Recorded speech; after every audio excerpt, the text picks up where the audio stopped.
Hey guys, welcome to another video. Blessings here today.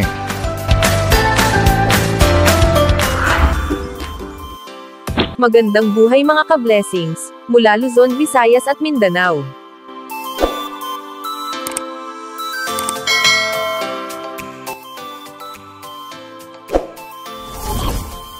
Good news mga ka-blessings. Dahil ang payout po ng cash grants para sa mga beneficiaries ng Conditional Cash Transfer Program o Pantawid Pamilyang Pilipino Program ng DSWD ay nakaschedule na po ngayong araw, September 7, 2024, araw ng Sabado. Narito po ang payroll schedule para sa bawat rehiyon. Period 3, 2024, Regular Conditional Cash Transfer Batch 1, CVS Regular, para sa Region 4A, o Calabarzon, Region 5, o Bicol, Region 6, o Western Visayas, at Mimaropa Region.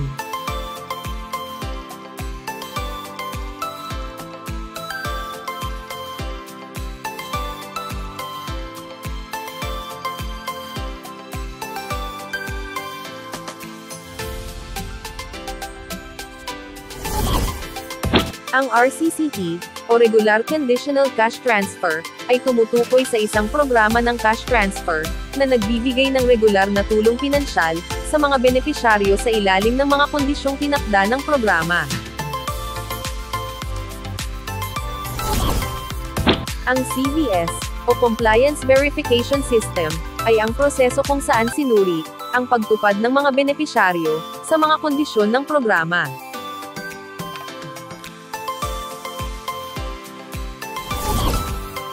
Ang monitoring period po ng P3 ay mula sa buwan ng Hunyo hanggang Hulyo. Ngayon ka-blessings, kung alam mong kasama ka sa payout, ay maaari nyo na pong i-check ang inyong balance account sa Landbank mobile app. Antayin lamang kung pumasok ang inyong cash grant sa inyong account, dahil tuloy-tuloy po ang crediting ng Landbank sa inyong mga account. Ngayong araw din ka-blessings, September 7, 2024, araw ng Sabado, ay maaari na po kayong mag-withdraw sa ATM withdrawals sa mga piling Landbank servicing branches na malapit sa inyong lugar. Magbaon po ng payong para hindi mabasa ng ulan. Keep safe always mga ka-blessings. God bless po. Ang Pantawid Pamilyang Pilipino Program o 4Ps, ay programa ng pambansang pamahalaan na ipinatutupad ng Department of Social Welfare and Development o DSWD, sa pakikipagtulungan sa iba't ibang ahensya gaya ng DepEd, DOH, DILG, at sa mga lokal na pamahalaan. Pinagtibay ang programa sa pamamagitan ng pagsasabatas nito bilang Republic Act 11310. Ayon sa batas, ang 4Ps ang magiging pambansang stratehiya upang mabawasan, at kalaunan ay puksain ang kahirapan sa ating bansa. Ang 4Ps ay namumuhunan sa human capital ng mga mahihirap na sambahayan, sa pamamagitan ng pagpapabuti sa aspeto ng kalusugan, nutrisyon, at edukasyon ng mga kasapi ng programa. Nagbibigay din ang programa ng psychosocial at psychoeducation intervention sa pamamagitan ng family development session, bilang gabay sa unti-unting pag-unlad at pagpapatatag ng kanilang pamumuhay.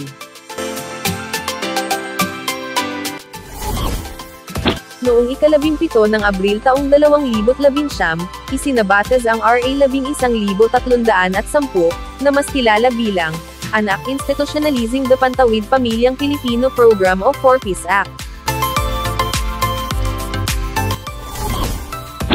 Sa pagsasabatas nito, ang 4Ps na programa sa ilalim ng Department of Social Welfare and Development ay magiging permanenteng pambansang estratehiya ng gobyerno, upang puksain ang kahirapan sa bansa, sa pamamagitan ng pagbibigay ng tulong pinansyal sa mga mahihirap na pamilyang Pilipino, upang mapabuti ang kanilang kalusugan, nutrisyon, at edukasyon. Sino-sino ang maaaring maging benepisyaryo ng 4Ps?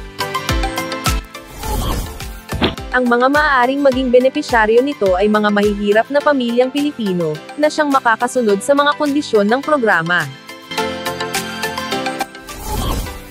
Automatikong kasama na sa targeting system na ito ang mga magsasaka, mangingisda, walang tirahan, katutubo, informal settlers, at mga pamilyang nasa malalayong lugar, o geographically isolated and disadvantaged areas.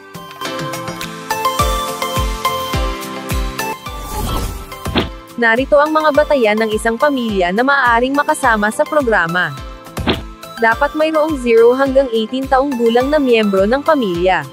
Ang mga batang nasa edad 6 hanggang 18 ay kailangang naka-enroll sa paaralan. Mayroong miyembro na nagbubuntis sa panahon ng rehistrasyon.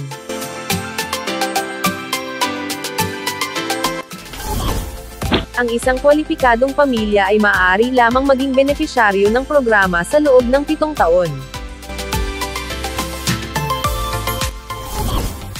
Paano makasama sa Pantawid Pamilyang Pilipino Program o 4Ps?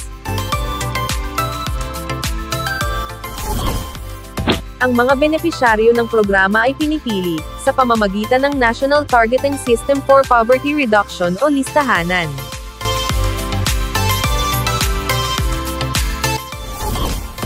Kung saan sila ay nagbabahay-bahay, upang mag-interview, at makita ang tunay na kalagayan ng isang pamilya. Sa ngayon, ay pinag-aaralan na ng DSWD na magkaroon ng community-based targeting system, na galing sa bawat DSWD regional offices, para madaling matukoy ang mga kwalipikadong benepisyaryo ng Pantawid Pamilyang Pilipino Program o 4Ps.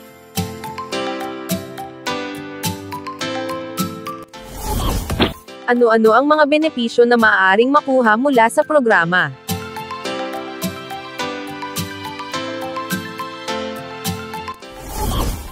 Sa ilalim ng 4Ps Act, ang mga benepisyaryo nito ay makakatanggap ng mga sumusunod. Tulong pinansyal para sa edukasyon, kung saan hanggang 3 bata lamang sa isang pamilya ang maaaring monitor ng programa. Maraming salamat po mga ka-blessings.